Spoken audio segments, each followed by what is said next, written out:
આજે Gujarat police પીએસઆઈનું paper થયું અને આમાં પૂછાયેલા બંધારણના પ્રશ્નોની આપણે ચર્ચા કરીશું.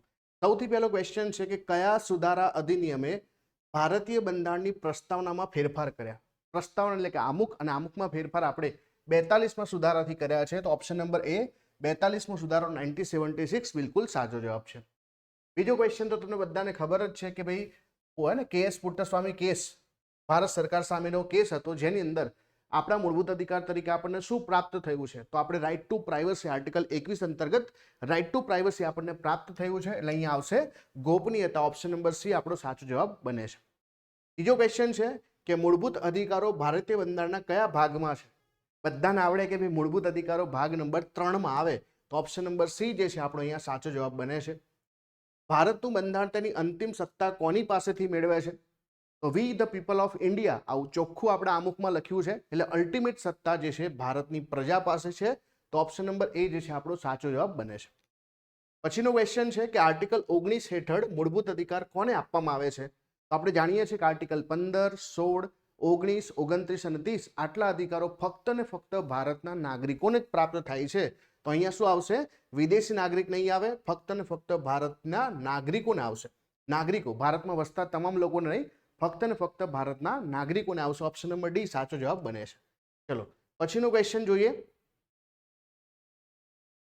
પછીનો ક્વેશ્ચન છે કે ભારતના બંધારણને ઘડવામાં સૌથી મોટો સ્ત્રોત કયો છે? તો ભારતના બંધારણનો સૌથી મોટો સ્ત્રોત કે જેમાં 70% બંધારણ ક્યાંક ને ક્યાંક આ જ સ્ત્રોતથી પ્રેરિત છે, એ છે ભારત સરકાર અધિનિયમ 1935. તો ભારત સરકાર અધિનિયમ 1935 ઓપ્શન નંબર બી જે છે સાચો જવાબ બને છે. પછીનો ક્વેશ્ચન છે કે બંધારણ સભાએ ભારતીય બંધારણ ક્યારે અપનાવ્યું? તો ધ્યાન આપો, ભારતની જે છે બંધારણ સભાની વાત છે તો 26 નવેમ્બર 1949 આવશે ને, એટલે અહીંયા આન્સર આવશે 1949 કે ભારતની બંધારણ સભાએ ભારતનું બંધારણ જે છે 26 નવેમ્બર 1949ના દિવસે સ્વીકાર્યું. ઓપ્શન નંબર સી સાચો જવાબ બને છે. બંધારણ સભાએ ભારતનું બંધારણ ઘડવા માટે ટોટલ કેટલી બેઠકો કરી? ખરેખર તો આ સત્રો હતા. તો ટોટલ જે છે 11 સત્રોનું આયોજન થયું. તો અહીંયા ઓપ્શન નંબર એ જે છે સાચો જવાબ બને છે. પછીનો ક્વેશ્ચન છે કે બંધારણ સભાએ ડોક્ટર બી આર આંબેડકરની અધ્યક્ષતામાં મુસદ્દા સમિતિની રચના કઈ તારીખે થઈ? તો આપણે જ્યારે આઝાદ થયા એના પહેલા ઓલરેડી બંધારણ સભા બની ગઈ હતી, પણ આઝાદ થયા પછી આપણે જે છે ડ્રાફ્ટિંગ કમિટી બનાવી, એટલે કે 29 ઓગસ્ટ 1947ના દિવસે આપણે આ ડ્રાફ્ટિંગ કમિટી બનાવી છે. ઓપ્શન નંબર ડી જે છે અહીંયા સાચો જવાબ બને છે. પછીનો ક્વેશ્ચન છે કે ભારતના સંવિધાનમાં મૂળભૂત ફરજો કયા ભાગમાં છે?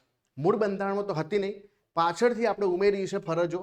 તો ભાગ નંબર 4ની અંદર જે છે, બરાબર, પણ ભાગ નંબર 4ની સાથે આપણે શું લખવું પડે? 4A લખવો પડે. તો ભાગ નંબર 4A કે ગુજરાતીમાં એને જે છે ક કહીએ છીએ, તો ભાગ નંબર 4ક ની અંદર જે છે આપણને મૂળભૂત ફરજો જોવા મળે છે. તો ઓપ્શન નંબર સી અહીંયા સાચો જવાબ બને છે. ચલો પછીનો ક્વેશ્ચન છે ક્રિપ્ટોકરન્સી. તમને ખબર જ છે શું છે ભાઈ, બરાબર, એક ડિજિટલ ચલણ છે. ઈસરો પણ તમે જાણો જ છો. ચલો આપણે તો કયા ક્વેશ્ચન પર જવું છે? આપણે જવું છે આપણા બંધારણના ક્વેશ્ચન ઉપર. ચલો, ભારતના બંધારણમાં કેટલી મૂળભૂત ફરજો દર્શાવવામાં આવી છે? તો મૂળભૂત ફરજોની સંખ્યા કેટલી છે? પહેલા 10 હતી, પણ પાછળથી આપણે એક બીજી એડ કરી છે. ટોટલ 11 આપણી મૂળભૂત ફરજો છે. ઓપ્શન નંબર બી સાચો જવાબ બને છે. પછી છે શિક્ષણનો અધિકાર 2009, એટલે કે રાઇટ ટુ એજ્યુકેશન જે આપ્યો, એમાં આપણે કેટલાથી કેટલા બાળકોને મફત અને ફરજિયાત શિક્ષણ મળવું જોઈએ એવી જોગવાઈ કરી છે. તો 6 થી 14 વર્ષના બાળકોની જોગવાઈ છે. તો 6 થી 14 વર્ષના બાળકોની જોગવાઈ છે. તો ઓપ્શન નંબર એ જે છે બિલકુલ સાચો જવાબ બને છે. પછીનો ક્વેશ્ચન છે કે ભારતના બંધારણમાં પુરુષો અને સ્ત્રીઓ બંને માટે સમાન કામ માટે સમાન વેતન વિશેનો ઉલ્લેખ આર્ટિકલ 39ની અંદર છે. અને આર્ટિકલ 39 કયા ભાગમાં આવશે? રાજ્ય નીતિના માર્ગદર્શક સિદ્ધાંતો. ઓપ્શન નંબર બી જે સાચો જવાબ બને છે. પછી છે લોકસભાની ચૂંટણી લડવા માટે ઉમેદવારની લઘુત્તમ ઉંમર કેટલી હોવી જોઈએ? વોટ આપવા માટે 18 વર્ષ, લોકલ બોડી એટલે કે ગ્રામ પંચાયત, તાલુકા પંચાયત, જિલ્લા પંચાયત, નગરપાલિકા, મહાનગરપાલિકા, આમાં તમારે સરપંચ બનવું, ડેપ્યુટી સરપંચ, આના બધા માટે જે છે 21 વર્ષ. અને પછી એમપી બનવું છે, એમએલએ બનવું છે, સીએમ બનવું, પીએમ બનવું, મંત્રી બનવું, આના માટે તમારી ઉંમર કેટલી હોવી જોઈએ? 25 વર્ષ. તો લોકસભાની માટે 25 વર્ષ. જો રાજ્યસભા અને વિધાન પરિષદ પૂછે તો 30 વર્ષ. રાષ્ટ્રપતિ, ઉપરાષ્ટ્રપતિ અને ગવર્નર પૂછે તો 35 વર્ષ. ચલો પછી કયું વિધેયક જે છે લોકસભા અને રાજ્યસભા દ્વારા વિશેષ બહુમતીથી પસાર થવું જોઈએ? તો વિશેષ બહુમતી ફક્ત એક જ માં આવે, જેને બંધારણીય સુધારા વિધેયક કહેવાય. તો ઇંગ્લિશમાં લખ્યું છે અહીંયા કોન્સ્ટિટ્યુશનલ એમેન્ડમેન્ટ. તો અહીંયા આવશે શું? ઓપ્શન નંબર ડી સાચો જવાબ બનશે. ચલો આ તો થઈ ગયા આપણે જે છે બંધારણના ક્વેશ્ચન. બીજો કોઈ ક્વેશ્ચન બાકી છે? સેબીનું ફૂલ ફોર્મ પણ છે.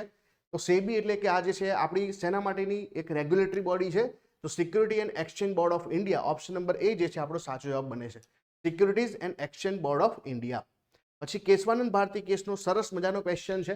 કેશવાનંદ ભારતી કેસમાં આપણે બેઝિક સ્ટ્રક્ચરનું માળખું આપ્યું છે, એટલે કે સંસદની અંદર ભારતના બંધારણમાં સુધારા કરવાની સત્તા તો છે પણ લિમિટેડ પાવર છે, કેમ કે એ જે છે મૂળભૂત માળખાને જે છે બદલી ના શકે, તો મૂળભૂત સંરચનાને બદલી શકશે નહીં, તો ઓપ્શન નંબર બી જે છે બિલકુલ સાચો જવાબ છે. ચલો, ભારતના બંધારણનું અર્થઘટન કરવાની અંતિમ સત્તા કોની પાસે છે? અહીંયા બે પ્રકારના સવાલ આવે કે ભારતના બંધારણમાં સુધારા કરવાની સત્તા તો સંસદ અને અર્થઘટન કરવા, ઇન્ટરપ્રિટેશન કરવાની સત્તા સુપ્રીમ કોર્ટ પાસે છે. તો સુપ્રીમ કોર્ટ પાસે અંતિમ સત્તા છે, ઓપ્શન નંબર ડી અહીંયા સાચો જવાબ બને છે. પછી પંચાયત રાજ વ્યવસ્થાની ભલામણ કઈ સમિતિએ કરી? તમને બધાને ખબર પડે કે ભાઈ પંચાયત રાજ જે છે એમને બળવંતરાય મહેતા સમિતિ આવશે, ઓપ્શન નંબર એ. આ થોડો ઇન્ટરેસ્ટિંગ સવાલ છે કે બંધારણના ભાગ નંબર 17માં શેનો ઉલ્લેખ છે? 18માં કટોકટી આવે, 17માં શું આવે? ભાષા આવે, અને એટલા માટે અહીંયા ઓપ્શન નંબર બી જે છે ભાષાઓ આવશે. પછીનો ક્વેશ્ચન છે કે બંધારણમાં સુધારો કરવાની કાર્યરીતિ બંધારણના કયા આર્ટિકલમાં છે? જો ભાગ પૂછે તો ભાગ નંબર 20 આવશે, પણ આર્ટિકલ પૂછ્યો છે તો આર્ટિકલ 368 આવશે, ઓપ્શન નંબર બી અહીંયા સાચો જવાબ બને છે. ચલો, તો અહીંયા આઈ થિંક જે છે આટલા ક્વેશ્ચન છે બંધારણના. હજુ પણ કોઈ હોય, એક તો સીઆરપીએફ પણ તમને ખબર છે કે સેન્ટ્રલ રિઝર્વ પોલીસ ફોર્સ આવશે. પછી અહીંયા જે છે અને આ ક્યારથી અમલમાં આવ્યું છે એની પણ વાત કરી છે. બાકી તો આ બંધારણના ક્વેશ્ચન ઓલમોસ્ટ જે છે અહીંયા પૂરા થાય છે. એ જીએસટી ક્યારથી અમલમાં આવ્યું છે? 2017થી. ભારતમાં જે છે જીડીપીમાં સૌથી વધુ યોગદાનની વાત કરવામાં આવે તો જે છે સેવા ક્ષેત્રનું યોગદાન સૌથી વધારે આવે છે. પછી આ જે છે તમને આઈસીએઆર, આઈકેર પૂછ્યું છે, Indian council of agriculture research આવશે. પછી જીઆઈડીસી છે. ચલો, પછીનો ક્વેશ્ચનની વાત કરીએ આપણે. કોઈ ક્વેશ્ચન બચતો હોય તો જોઈ લઈએ એકવાર. ચલો, પછીનો ક્વેશ્ચન છે. ઓકે, તો ઓલમોસ્ટ જે છે આપણા ક્વેશ્ચન અહીંયા જે છે કમ્પ્લીટ થઈ ગયા છે, બરાબર. બારડોલી સત્યાગ્રહ ને આ બધા તમને આવડતા જ હશે, બરાબર. તો આપણા બંધારણના ક્વેશ્ચન આપણા જે છે કમ્પ્લીટ થઈ ગયા છે. આટલા જ ક્વેશ્ચન હતા. આમાં કોઈ બચે છે તો એકવાર હું નજર ફેરવી લઉં છું.